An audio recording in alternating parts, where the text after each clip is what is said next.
Well, we had a good run. There were a solid couple of months there where the gameplay on FC24 was fun, engaging, and nicely balanced, and then EA dropped an update and everything went to pot. However, I've been working hard on a new slider set that should inject a little bit of life back into the game and should get those career mode saves kick-started again. And I'll let you in on a little secret. I've actually been working on 2 slider sets. So if you tend to find FC a little too easy, stick around until the end of the video and I'll break down a harder version of the set that should hopefully give you a little bit more of a challenge. Before we break down the set, I just wanted to go over some of the main problems I've seen since the recent updates and the main things I tried to address in the version 3 slider set. So firstly, the midfielders become too congested and there's simply not enough space to play, which really limits the opportunities you can create through the middle of the pitch and takes away some of the variety of attacks that you can create. Tackling was always a little bit silly, but it's become basically impossible, especially when the CPU shields the ball. They pretty much just turn into the Incredible Hulk and your defenders just bounce off them. And then when you finally do manage to put in a good challenge, the ball just bounces straight back to a CPU player because they get every single lucky bounce and deflection. And then finally, the CPU goalkeepers just suddenly went beast mode out of absolutely nowhere. I didn't notice a buff to the user goalkeepers, but CPU keepers just randomly became impossible to beat. Some of these things will persist no matter what the slider settings are, just because it's baked into the code of the game. But I do believe I found a way to address a lot of this in version 3 and at least minimize these issues, even if we can't remove them completely. And then the very final thing to mention is that these sliders can be used on any difficulty, but they are designed for use with manual controls. If you don't know what manual controls are, stick around to the end of the video and I'll explain all about it. If you do know what manual controls are and you don't want to use them, stick around to the end of the video anyway, and I'll show you which slider values you can tweak so that you can use this set with the assists on. So in the standard version of this set for the user, firstly, you want to bump sprint speed back up to 5, but acceleration can stay where it was at 50. These values need to be basically as low as possible to slow the game down, but anything below 5 sprint speed just makes your players feel like they're wading through mud, and anything below 50 acceleration causes too many issues with defensive integrity. Shot error and pass error can come down a little to 48 and 25 respectively, but shot speed and pass speed can both stay the same. I'm still messing with the injury sliders to try and get a realistic number of injuries per game and per season, whilst also trying to avoid everybody being out with a broken toe for 3 months.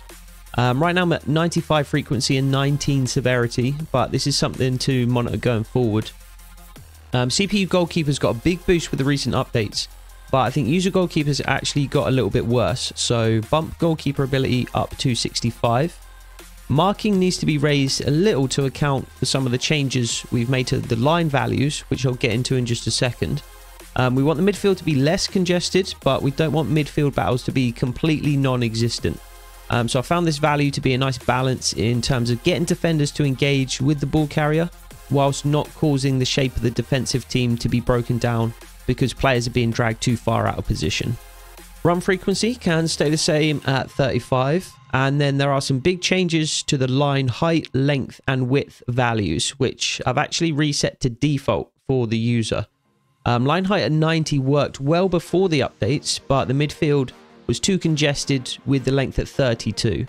Raising the length, however, creates more distance between the lines, but it also means that the height has to be scaled back significantly to account for that, and to prevent the game from becoming too open and too stretched. I did lower line width slightly for a while, but 50 still feels like the best value there. Fullback positioning can stay at 20, and power bar is very much personal preference, but I feel comfortable with it at 62. And then finally, you want to scale first touch control error all the way back to 5 for the user. Now, this might seem like an extreme value, but I found it really helps in minimizing the number of times the ball bounces favorably for the CPU. With this value so low, you'll find the ball falling to one of your players more often after a tackle rather than just bouncing back to the CPU every time. And sometimes the player who actually makes the tackle can actually come away with the ball, which sounds crazy, I know. It also seems to give user players a little bit more weight in physical battles and makes 50-50 challenges and those shielding attempts a little bit more successful. But that's it for the user sliders, so let's move on to the CPU. Now, some of the CPU sliders will be the same as the user sliders, but for a number of them, it's important that there's disparity. Sprint speed and acceleration should be the same, so 5 and 50 respectively there. But shot and pass error both need to be much higher than they are for the user. Whether you're using manual controls or not, the CPU always has the benefit of assisting itself. So you need to increase these values to increase the number of misplaced passes and inaccurate shots the CPU has over the course of a game. Shot speed can remain at 51, but pass speed should come down a little to 34 to minimize the instances of one-touch ping-pong passing. The CPU can still play one-touch football, but you don't want it to be overkill. Injury frequency and severity should be the same as the user at 95 and 19, but goalkeeper ability needs nerfing massively. So after the recent updates, as we said, goalkeepers for the CPU team just randomly turned superhuman and became basically impossible to beat. So dialing this back was definitely necessary. I started in small increments, dropping it first to 60 and then to 55 and then to 50, but it just wasn't enough. And then I dropped it below 30 and it was a bit too much, but 32 seems like a nice balance. And when paired with the user shot speed slider, you'll still get some nice fluid looking animations. CPU goalkeepers will still pull off some great saves, but they are beatable now. And at 32, you also get some nice situations where the goalkeepers might get a fingertip or a foot to the ball, but it's not quite enough to prevent it from going in. Marking and run frequency should match the user at 58 and 35 respectively, but line height is another one that needs to be different. And overly congested midfield is a big problem after the recent updates, and this is more a product of the CPU team than the user team. If you set this to match the user at 50, there's just not enough spaces between the lines. It gets too compact and you can never really play balls in behind. So you need to stretch out that distance a little bit. CPU defenders are also more switched on than the user AI defenders. And when paired with the marking sliders, they will pick up their assignments and close spaces at 70, whereas the same value for the user would open up too many holes that can be exploited too easily for the CPU team.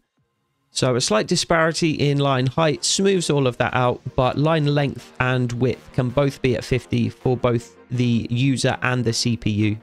Fullback positioning at 50 and first touch control error at 100 are both the same as in the previous version, and I have been over these values at length in that previous video, so go back and check that out if you need more info on these. I will leave a link to the video at the end of this one just so it's nice and easy to find. So that's the standard edition of the version 3 slider set. I found games with this set way more open, dynamic and engaging, and I feel like this set strikes a nice balance between realism and fun in the wake of the recent updates. However, there will be people who find this set too easy. That goes for all slider sets, but I've got a feeling that it's going to apply to this one in particular. So I have created a second modified version of this set for those who need a bit more of a challenge. So to make things a little harder than they are with the base set, you'll first want to make things a little bit more difficult for yourself. So give the shot and pass error sliders a slight bump to 50 and 25 respectively. Keep first touch control error at 50 rather than lowering it as we did in the standard version. And you can make build up play a little bit more difficult by bumping marking up to 60. So those are the only changes you need to make for the user. And then for the CPU, this time you want to lower shot error a little to 78. You'll want goalkeeper ability at 35, and then again raise the marking to 60 to generate a tighter battle in midfield.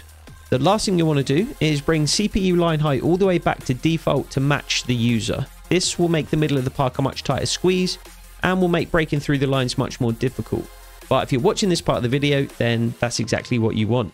But with those changes, you should be able to maintain the integrity of the standard version of the set, whilst also giving yourself a little bit more of a challenge if you find the CPU too easy to break down. And finally, as I mentioned at the top of this video, these slider sets are designed to be used with manual controls. However, full manual isn't for everyone. So if you would like to use these sliders, but you don't want to use manual controls, all you need to do is tweak a couple of things. But before we get into those adjustments, I just want to explain exactly what manual controls are and why I believe they're so crucial to creating a more realistic sim experience in FC24. If you know all about manual controls already, then feel free to skip ahead. If you have no idea what I'm talking about, then listen closely because this could change the way that you play this game forever. If you head into the gameplay tab of the game settings menu and scroll down, you'll find all sorts of options that include the word assistance, shot assistance, through pass assistance, cross assistance, etc. Now there are 3 options to choose from here, and the default is assisted. This means that your input, i.e. where you point the left stick and how long you press the button for, will be modified by the game's AI to help it reach what it thinks is your intended destination. If you point the left stick roughly in the direction of a player and hold the button down for roughly the right amount of time, the game recognizes who you want to pass to and it sends the ball there, even if your input was inaccurate or suboptimal. This is what leads to the game speeding up dramatically, passes being ping-ponged all over the field, seemingly without effort, and it leads to you carving up the CPU team without even breaking a sweat. So what I advise is switching everything to manual. This means the AI won't modify your input at all, and the ball will go exactly where you tell it to go. Wherever you're pointing the left stick and however long you're holding the button down for, that's where the ball will end up.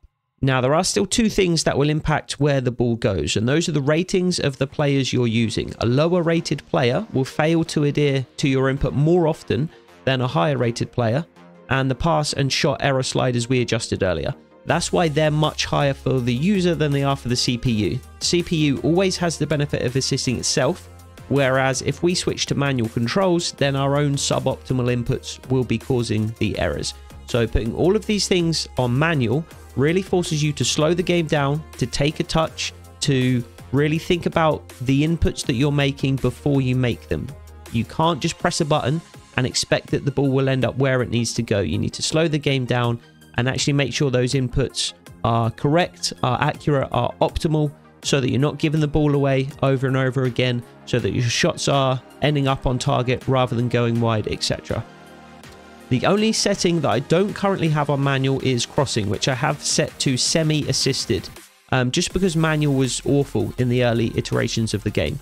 But I haven't actually tested this for a while, so I will give manual crossing a whirl again at some point, as it may have changed with the updates. So I do think full manual gives the most realistic sim experience that you can possibly create on FC24. I think if you're striving for a realistic experience, making the switch to full manual is absolutely imperative. However, if you do want to play with assists, then this next set is going to be for you. So in terms of the assisted set, you don't need to make any adjustments to the CPU sliders at all. All of those values can stay the same. You'll just want to tweak a few things for the user sliders to accommodate for the AI's assistance. The main thing you'll need to do is drastically increase the shot and pass error values to 78 and to 70 respectively. So these need to be low if you're using the manual controls, because your own suboptimal inputs will be providing the errors. But with assisted controls, any suboptimal inputs are adjusted for and turned into more optimal inputs. So you need to increase these slider values to impose those errors and to increase the number of misplaced passes and inaccurate shots, just like we did for the CPU earlier on. You should also bring pass speed down to 34 to match the CPU value. And then finally, first touch control error should again be left at default rather than being significantly lowered as it is in the standard version. And that's it. However you play the game, whatever your abilities or preferences, there should be a set here that can inject a bit of life back into FC24 and hopefully inject a bit more fun back into those career mode saves. There will undoubtedly be more updates over the coming months, so make sure you're subscribed in case the set needs to be changed or modified again. And if you like realistic career mode content and you want to see these sliders in action, make sure you check out the Redmont Rangers Road to Glory career mode save that I currently have on the channel. And make sure you stay tuned for the next career mode series that I've got lined up. I've got something a little different planned, and it should take the realism approach to a whole new level. That is all that I will say. Please drop a like and subscribe if you enjoyed the video. I also love to hear people's experiences, so please also drop your comments below with any feedback you have about the set. But that'll do it for this video. Hope to see you in the next one. Take it easy.